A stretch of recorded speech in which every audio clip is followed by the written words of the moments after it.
खंडोबा यात्रा महोत्सव कोळसा येथे जंगी कुस्त्यांचे आयोजन. यामध्ये पहिल्या नंबरची कुस्ती विजय शिंदे बारा हा विजयी झाला आहे. हिंगोली जिल्ह्यातील सेनगाव तालुक्यातील कोळसा येथे श्री खंडोबा यात्रा महोत्सवानिमित्त 20/1/2026 रोजी जंगी कुस्त्यांचे आयोजन करण्यात आले. यामध्ये पहिल्या नंबरची कुस्ती विजय शिंदे बारा हे विजयी झाले.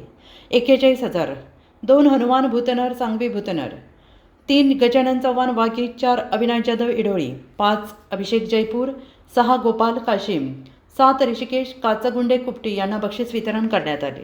बक्षीस वितरण समारंभात माननीय आमदार रामरावजी वडकुते, अशोकराव नाईक शिवसेना जिल्हा शहर प्रमुख हिंगोली, श्री शशिकांत वडकुते युवा भाजप ओबीसी प्रमुख, श्री परमेश्वर मांडके शिवसेना जिल्हा उपप्रमुख उद्धव बाळासाहेब ठाकरे, दीपक मस्के पोलीस निरीक्षक सेनगाव, भास्करराव बेंगाळ साहेब अध्यक्ष विद्याशक्ती शिक्षण प्रसारक मंडळ कोळसा, जाधव साहेब, अंकुशराव बेंगाळ, गंगाराम फटांगळे, प्रकाश शिंदे, नशीबभाई ज्ञानेश्वर बेंगाळ, रामदास बेंगाळ, मंगेश पोले, विलास वावळ, भारत तोंडे, केशवराव कापसे, विलास गीते, सोमनाथ तोंडे, बाळासाहेब शिंदे, माधव तोंडे, गजानन पोले, आत्माराम कलाने, संजय नरवाडे, सुभाष मोरे, दत्तराव मोरे, रशीद खां पठाण, मारुतराव गीते, मारुती मसुटकर, दत्तराव गवळी या मान्यवरांच्या हस्ते विजेत्या पहिलवानांचा बक्षीस देऊन सन्मान करण्यात आला.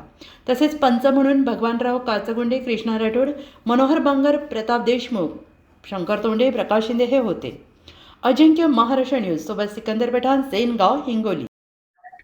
या खंडोबा यात्रेनिमित्त या परिसरातले जे पालक आहेत, परिसरातले जे गावं आहेत, तर या लोकांची एक या मंदिरावर श्रद्धा आहे आणि या श्रद्धेपोटी या भागातल्या ज्या बी मुली बाहेरगावी दिलेल्या आहेत त्या यात्रेनिमित्त इथे येतात. वेगवेगळ्या दर्शनानिमित्त दर्शन होतं आणि ही परंपरा बऱ्याच वर्षापासून चालू आहे. आणि जे काही खेळ आहेत, जसं वडकुते साहेबांनी सांगितले की कबड्डी असेल, कुस्ती असेल किंवा शंकरपट असेल, हे खेळ गेल्या वर्षीपासून कोर्टानं परवानगी दिली, त्यामुळं शंकरपट घेतले. शंकरपटात अनेक 157 जोड्यांनी सहभाग घेतला आणि आज कुस्त्याचे सामने झाले. याच्यात महाराष्ट्रातून कुस्ती खेळणारे अनेक खेळाडू या ठिकाणी आले. तसेच 22 तारखेला कबड्डीचे सामने आहेत, तर ते सामनेसाठी बरेच खेळाडू त्याच्यात सहभागी होतील. आणि या यात्रेसाठी परिसरातल्या सर्व लोकांनी, या तालुक्यातले शेनगाव तालुका असो किंवा हिंगोली जिल्हा असो, या शंकरपटाच्या उद्घाटनासाठी माजी आमदार भाऊराव पाटील गोरेगावकर उपस्थित होते. त्यानंतर राम कदम उपस्थित होते आणि आजच्या कार्यक्रमाला माजी आमदार रामरावजी वडकुते साहेब व आमचे समाजभूषण अशोकराव नाईक, त्यानंतर परमेश्वर मांडगे, त्यानंतर गंगारामजी फटांगळे, शशिकांत वडकुते व इतरांनी आज कार्यक्रमाला येऊन कार्यक्रमाची शोभा त्यांनी वाढवली आणि आमच्या यात्रेला शुभेच्छा दिल्या. भविष्य काळात यात्रा नावरूपाला येईल आणि आम्हाला गावकरी मंडळी असेल आमची कोळशाची, त्यानंतर यात्रा कमिटी असेल, त्यानंतर विद्याशक्ती शिक्षण प्रसारक मंडळाचे सर्व कर्मचारी असतील, यासाठी सर्वजण झटतात आणि यात्रा चांगलं करण्याचं काम करतात. त्या रूपानं देवाचं एक शक्ती त्यांच्या पाठीमागं मिळते आणि त्याच्या माध्यमातून त्यांचं पण चांगलं होतं. म्हणून आम्ही मनाभावातून सेवा करत असल्यामुळं आम्हाला निश्चित त्याचे फळ जीवनामध्ये आपापल्या क्षेत्रामध्ये मिळत चाललेले आहे आणि यापुढेही असेच हे खेळ चालू राहतील, यात्रा चालू राहील. सर्वांचं योगदान याच्यात आपण घेऊ आणि याच्यातून चालवत असताना काही कमी जास्त होत असेल तर त्याच्यात दरवर्षीप्रमाणे आम्ही दुरुस्ती करण्याचा प्रयत्न करत आहोत. सर्व जातीचे, धर्माचे सगळे लोक या यात्रेमध्ये सहभागी करून यात्रा कशी मोठी करता येईल याची प्लॅनिंग आम्ही दरवर्षी करत असतो आणि त्याप्रमाणे यात्रा व्यवस्थित पार पडली आणि सर्वांचं योगदान झालं. सर्वांचं येणाऱ्यांचं, आजच्या कार्यक्रमात प्रमुख येणाऱ्या लोकांचं सर्वांचे मी संस्थेच्या वतीनं, गावकऱ्याच्या वतीनं आभार मानतो व माझे 2 शब्द संपवतो. जो महाराष्ट्राचा आराध्य दैवत आहे, त्या आराध्य दैवताची ही प्राचीन यात्रा आहे. जेव्हापासून मला कळतं तेव्हापासून मी यात्रेचं नाव ऐकतो आणि या कार्यक्रमाला पंचक्रोशीतून नव्हे तर लांबून लोक येतात आणि खंडोबारायाचा आशीर्वाद घेतात. या कार्यक्रमासाठी उत्साहानं सहभागी होतात.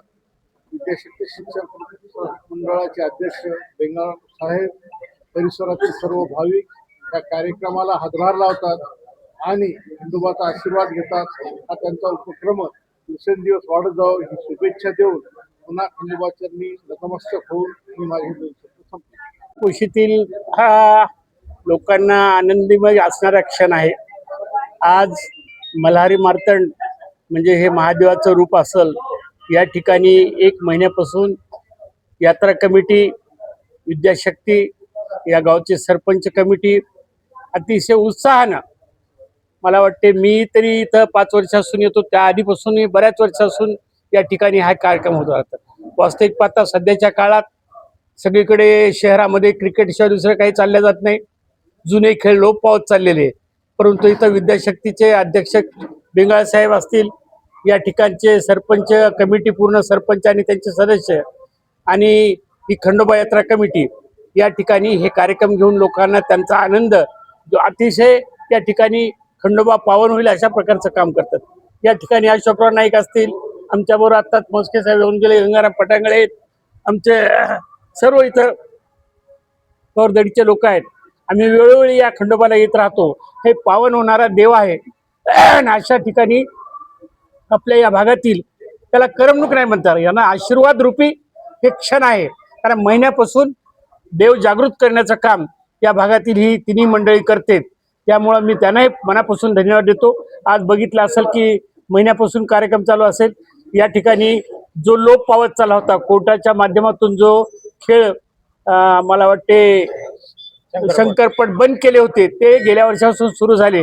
हा शेतकऱ्यासाठी आनंदाचा पट असतो आणि तो सुद्धा या ठिकाणी तो कार्यक्रम झाला. आज कुस्त्या आहेत, 22 तारखेला कबड्डीचे कार्यक्रम आहेत. म्हणजे जुने जे मैदानी खेळ आहेत, जे लोप पावत चालले होते, त्याला या ठिकाणी प्रोत्साहित केलं जातं.